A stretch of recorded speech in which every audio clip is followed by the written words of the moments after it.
로마서 3장 22절 곧 예수 그리스도를 믿음으로 말미암아 모든 믿는 자에게 미치는 하나님의 의인이 차별이 없느니라. 한글 성경에 의하면 바울은 율법 외에 나타난 하나님의 의인은 예수 그리스도를 믿음으로 말미암아 모든 믿는 자에게 미치게 되는 것이라고 하죠. 이걸 문자 그대로 해석하면 2000년 전 우리의 죄를 대속하시기 위해 십자가에서 죽으시고 부활하신 예수님을 우리가 믿으면 우리는 구원을 받는다는 거죠. 그런데 영어 성경을 보면 예수 그리스도를 믿음으로 말미암아라는 대목이 By faith of Jesus Christ, 즉 예수 그리스도의 믿음에 의하여라고 되어 있죠. 이 대목을 헬라어 원어 성경을 보면 Dia Pisteos 예수 그리스도라고 표현돼서 예수 그리스도의 믿음을 통하여라는 뜻으로 해석할 수 있죠. 그러니까 원어 성경에 의하면 예수님을 믿는 게 아니라 예수님의 믿음을 통한다는 거고, 한글 성경의 말미암아는 원어 성경에서는 통하여라는 뜻의 디아라는 전치사로 되어 있고, 영어로 말하면 by가 아니라 through가 맞을 것 같습니다. 이건 굉장히 중요한 이야기입니다. 우리는 교회에서든 자기 마음속 골방에서든 어디서든 간에 예배를 드릴 때 그 예배의 대상이 누구죠? 하나님이죠. 그럼 예수님은요? 예수님은 우리의 예배의 대상이 아니라 우리가 예수님과 함께하는 인 크라이스트의 경지에서 우리를 하나님께로 이끄시는 영으로서 우리에게 나타나시고 있죠. 히브리서 4장 14절에 보면 우리에게 큰 제사장이 계시니 성천하시니 곧 하나님의 아들 예수시라 라고 이야기하고 있듯이 말이죠.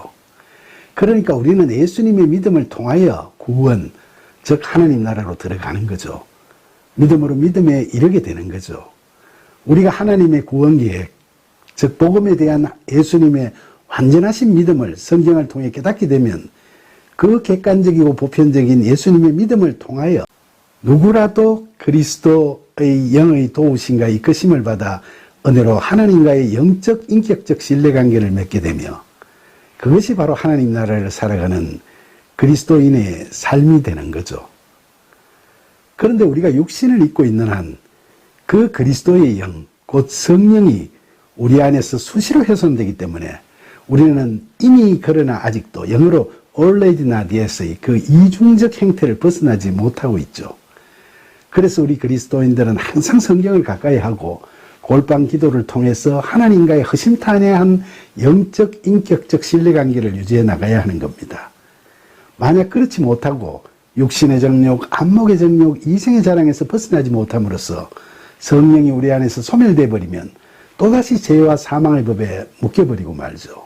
칼뱅주의 5대 교리 중에 성도의 견인 교리는 한번 구원받으면 성령의 계속적인 역사하심에 힘입어 구원을 상실히 하지 않는다는 교리이지만, 이것은 어느 교파에서 주장하는 것처럼 한번 구원받으면 우리가 어떤 죄를 저지르더라도 그 구원은 절대로 상실되지 않는다고 하는 무책임한 교리가 결코 아니죠. 5대 교리 중 하나만 빼내서 이걸 문자적으로만 해석해서는 안 되고 칼뱅주의 전체 신학의 내용 안에서 같이 해석되어야 하겠죠. 그러니까 성령의 열매를 맺어가는 성화의 과정에서 성도의 책임 있는 반응이 요구되는 사실을 간과해서는 안 되겠죠.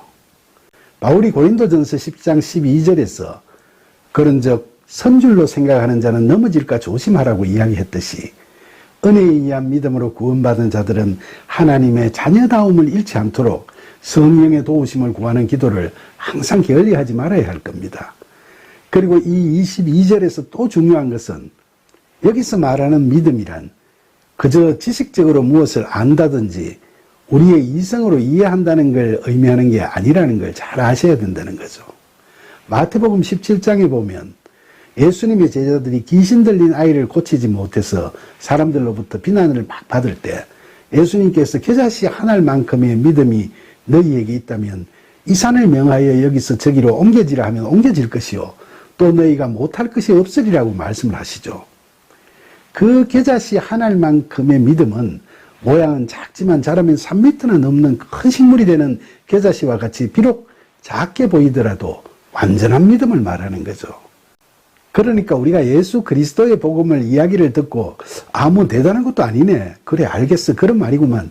그럼 그렇다고 치지 뭐 하는 식으로 대충 그 내용을 알게 되고 파악하게 되는 것을 믿음이라고 할 수는 없다는 거죠.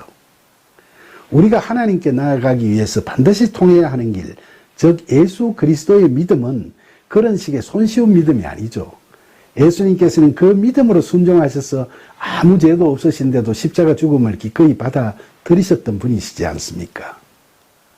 예수님의 그런 완전하신 믿음을 통하여 우리가 그리스도의 영의 이끄심을 받으면서 얻게 되는 하나님의 은혜에 의한 믿음으로 하나님과의 영적 인격적 신뢰관계를 맺어 나갈 때, 그리고 그런 관계가 세속적인 유혹이나 세상의 환난과 공고함 가운데서도 쉽게 흔들리지 않을 때, 그때서야 우리는 비로소 하나님을 믿을 수 있게 되었다는 말을 할 수 있겠죠.